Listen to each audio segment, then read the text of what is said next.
sur une personne comme ça que tu vas recruter sur un projet de ce type, si elle a une grande autonomie, à quelle fréquence est-ce que tu vas lui parler? Comment est-ce que tu organises ton système de management, toi, en termes de tu as X personnes à gérer? Comment est-ce que tu organises ton système en termes de faire les feedbacks, faire les retours, que les gens sentent qu'ils ont une autonomie, mais aussi qu'ils se sentent accompagnés et pas complètement laissés à eux-mêmes? Tu vois, c'est toujours un équilibre qui est un peu délicat, où trop d'autonomie, les gens ont l'impression en fait qu'ils sont dans leur coin à faire leur truc et tu les as oubliés et tu t'en fous en fait de ce qu'ils font. Tu es là tous les jours derrière leur épaule et en fait ils ont l'impression d'être un exécutant à la mine de charbon qui fait que suivre des instructions. Et cet équilibre-là n'est pas toujours évident. Évidemment, il évolue au fil du temps avec les gens, mais toi, où est-ce que tu en es aujourd'hui par rapport par exemple à cette personne que tu as recrutée, mais peut-être aussi en contraste avec les personnes avec qui tu travailles depuis longtemps? Bah, là, pour le coup, on avait vraiment eu de la chance parce que, enfin, du coup, pareil, dans le process de recrutement, j'essaye de sentir un peu les gens. Tu sens un petit peu quelle est leur dynamique, s'ils collent à l'équipe. Et nous, c'est vrai qu'on est vraiment. Enfin, il y a vraiment une bonne entente. Toi, bon, on est sérieux, on travaille, tu vois, mais on peut rigoler. Il y a vraiment pas de souci là-dessus. Et du coup, là, vraiment, là, c'était vraiment une bonne découverte. Et du coup, elle s'est intégrée vraiment très, très rapidement avec l'équipe. Ça a vite commencé à faire des blagues et tout ça, et donc c'était cool. Euh, donc ça, c'était super. Après, pour revenir sur le process d'accompagnement, si tu veux, nous, on travaille tous les lundis. On se fait un petit point sur les tâches qu'on prévoit de faire au cours de la semaine. Donc comme ça donne un cadre. Ok, moi je vais bosser sur ça, je vais avancer sur ça. J'aurais besoin que tu m'aides pour X, Y, tu vois. Donc là, tout le monde est dans le Donc même chaque appel. membre de l'équipe, ouais. Enfin, c'est Ok, pas un appel, hein, c'est vraiment une liste à puces, hein, sur Slack d'accord. et on partage nos tâches, tu vois. Les tâches qui sont prévues. Et donc, comme ça permet de faire un petit peu enfin, de bien démarrer la semaine. Donc après, la semaine se passe. S'il y a besoin d'aider, enfin, on échange en cas de nécessité.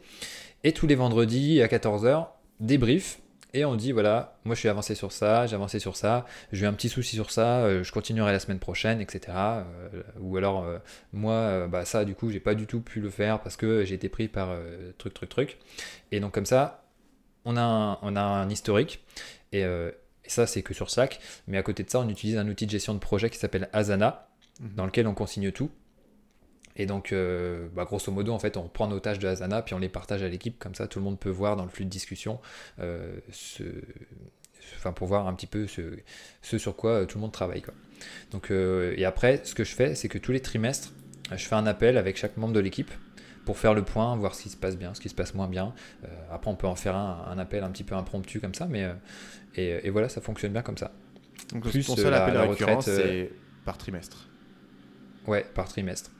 Mhm. Plus après le point annuel, on se fait un petit sommet, on appelle ça le sommet marmite. Donc là, ça a été remis en cause avec le Covid, mais du coup, c'est parti, ça va être reporté à 2021. Mais du coup, voilà, et là, on se rencontre enfin en vrai, quoi. Hmm. Quand on avait parlé il y a 2 ans, tu avais des projets de délégation qui étaient des projets plutôt complexes, c'est-à-dire que c'est relativement facile de déléguer des tâches qui sont extrêmement processisées, où tu peux expliquer exactement Mhm. aux gens quoi faire, et en fait, la question de savoir si la tâche est faite oui ou non, c'est un peu un choix binaire. Tu travaillais il y a 2 ans plutôt sur la délégation de deux choses, qui étaient avoir des gens qui t'aident à créer du contenu pour produire plus de contenu, et également des gens qui t'aidaient à sortir les formations. Mhm. C'est évidemment quelque chose qui est pertinent pour beaucoup de gens qui ont atteint un certain niveau en termes de création de contenu, de vente de formation, où tu te dis, bah, en fait, j'ai un peu plafonné sur ma productivité personnelle. Mhm. Euh, Comment est-ce que ça s'est passé, ce projet de te dire, je veux avoir de plus en plus de gens qui vont m'aider sur la partie créative et du coup sur le cœur de ta proposition de valeur, en fait, qui est ton contenu, qui est Mhm. tes formations, c'est quelque chose qui est plus difficile à transmettre. Comment est-ce que ça s'est passé sur les 2 ans? Est-ce que tu as rencontré des problématiques particulières ou des difficultés particulières sur ce projet-là? Ouais, bah, on peut commencer par le contenu si tu veux. Ouais. Euh, alors là, c'est vrai qu'on essaie de trouver des rédacteurs pour bah, traiter des sujets WordPress, mais aussi web marketing. Donc là, il y a un panel de gens qui est un peu plus important. Mhm. Là, par exemple, elle va sortir un article sur les backlinks. Mais c'est vrai que quand c'est vraiment lié à WordPress, bah, c'est pas forcément facile de trouver des gens qui ont une expertise WordPress et qui savent bien écrire aussi, tu vois. Ouais. Donc ça, c'est un petit peu compliqué. Alors, il y a Thibaut qui travaille vraiment régulièrement avec nous, qui, au fil du temps, eh bien, il est vraiment très bon rédacteur, mais il a acquis bah, une compétence dans WordPress. Donc, au final, Là, il fait vraiment de très très bons articles. Donc ça, c'est vraiment génial. Et sur une personne comme mais ça, par contre, tu dirais que ça lui a pris combien Ouais. de temps de... Si lui, il n'était pas à l'origine, ne connaissait pas très bien WordPress, ça lui a pris combien de temps au point où tu te dis il est vraiment ultra opérationnel? Bah après, Thibaut, c'est un peu une machine de guerre, donc Ouais. il fait beaucoup de recherches, Ouais. il arrive bien à se mettre à la place des gens, donc Ok. c'est vraiment tout ce que je faisais, tu vois. Donc Mhm. on a un peu le même profil, je trouve. Et donc tout ce que je faisais, c'est voilà, se dire, ok, je fais un tuto sur ce plugin, je le connais pas forcément, bah, je l'installe, je regarde, je me Ouais. mets à la place d'un débutant. Du coup, j'y suis aussi un petit peu en même temps. Et du coup, j'arrive à retransmettre, j'ai cette sensibilité, cette empathie-là. Et du coup, avec Thibaut, ça ressort bien dans le contenu. Après, il y a d'autres personnes qui sont un peu plus techniques, qui font quand même de bons articles, hein, qui sont bons techniquement, mais il n'y a pas forcément tout l'aspect storytelling qu'on met dans Ouais. nos publications et qui est un petit peu notre marque de fabrique. Donc là, il y a Eleonore ou d'autres, ou Thibaut aussi, qui peut refaire une passe, tu vois, pour rajouter des petits paragraphes, rajouter des choses, rajouter des images pour améliorer la lisibilité. Et au fil du temps, si tu veux, on a constitué un guide du rédacteur qui reprend toutes les bonnes pratiques qu'on met dans nos articles. Puis à chaque fois, on l'enrichit pour améliorer les process, tu vois. Donc à chaque Donc, fois, chaque rédacteur vraiment a un fil conducteur sur le process de rédaction d'un article. C'est pas genre, vas-y, rédige un article sur ouais. le truc, Ouais. débrouille-toi, pour moi, 3000 mots. Non, c'est vraiment plus structuré que ça. Mm. Si tu veux, je peux t'en parler un petit peu plus. Ouais, Il y carrément. a, la première étape, c'est de faire un plan, enfin faire une recherche. Donc nous, en fait, on regarde tout ce qui existe sur un sujet en particulier, en français et en anglais, et puis on essaye de pondre la meilleure ressource par rapport à tout ça, quoi. Donc de faire mieux, pardon, et d'être meilleur. Et donc on fait cette phase de recherche, on propose un plan, après on valide le plan, et après, si le plan est validé, tu passes à la phase de rédaction, et voilà. Donc tout ça, on gère ça sur Google Docs. Et puis après, comme ça, il y a des membres de l'équipe après qui relisent, qui peuvent commenter. Des fois, moi, ça m'arrive aussi de relire, mais plus rarement. Alors j'étais vraiment il y a alors, je ne saurais pas te dire quand, j'ai pas trop la mémoire des dates, mais il y a un moment, c'était que moi qui relisais. Mhm. Et donc, c'était assez prenant parce que on sort un article par semaine, toi, donc Ouais. ça va vite, tu vois. Et du coup, pareil, j'étais sous l'eau, quoi, parce que j'en avais trop. Et donc, je me disais, il faut vraiment qu'on trouve quelqu'un.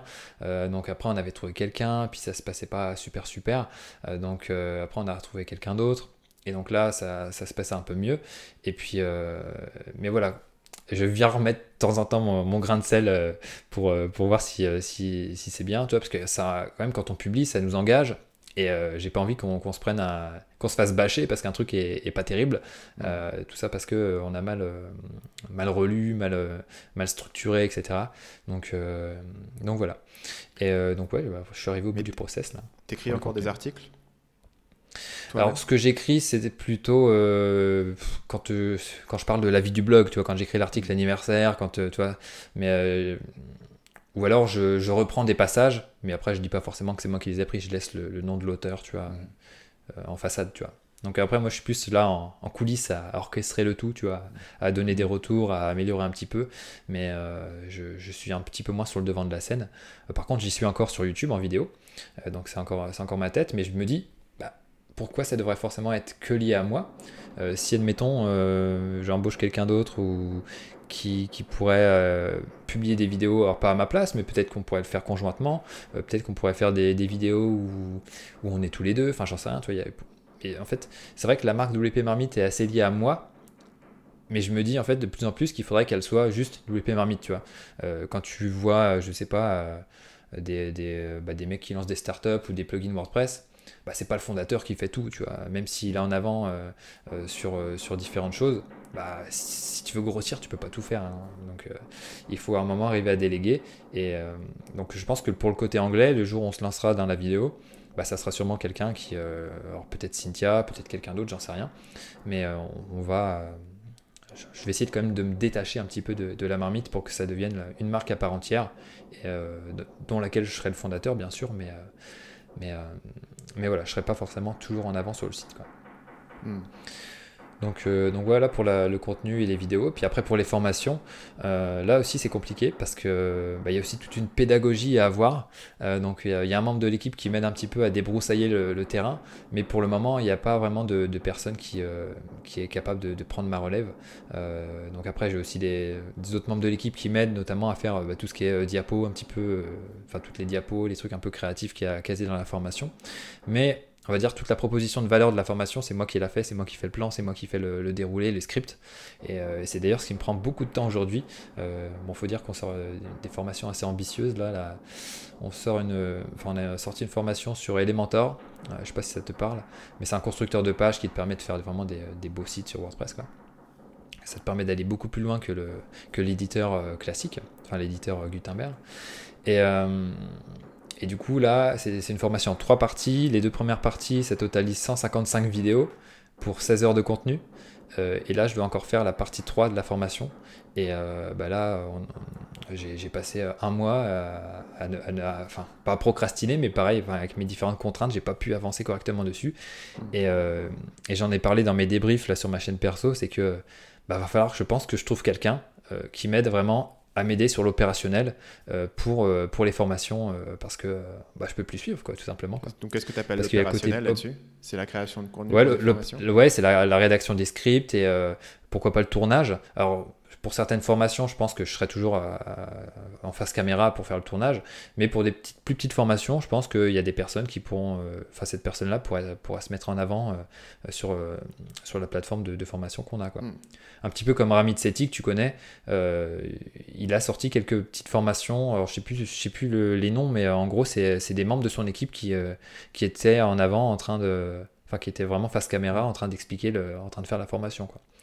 Donc je me dis, voilà, c'est pas forcément un critère, le fait que je sois là, c'est pas forcément indispensable. Bon, je pense que c'est bien parce qu'il y a quand même ma patte, mais c'est pas forcément indispensable, quoi. Salut, c'est Stan, j'espère que vous avez apprécié cet extrait du podcast Marketing Mania. Bien sûr, vous pouvez retrouver l'ensemble des épisodes du podcast, y compris les instructions sur comment vous abonner sur l'application Apple Podcast ou sur votre téléphone Android en vous rendant sur mon site à l'adresse marketingmania.fr/podcast. Je vous ai mis le lien dans la description de cette vidéo.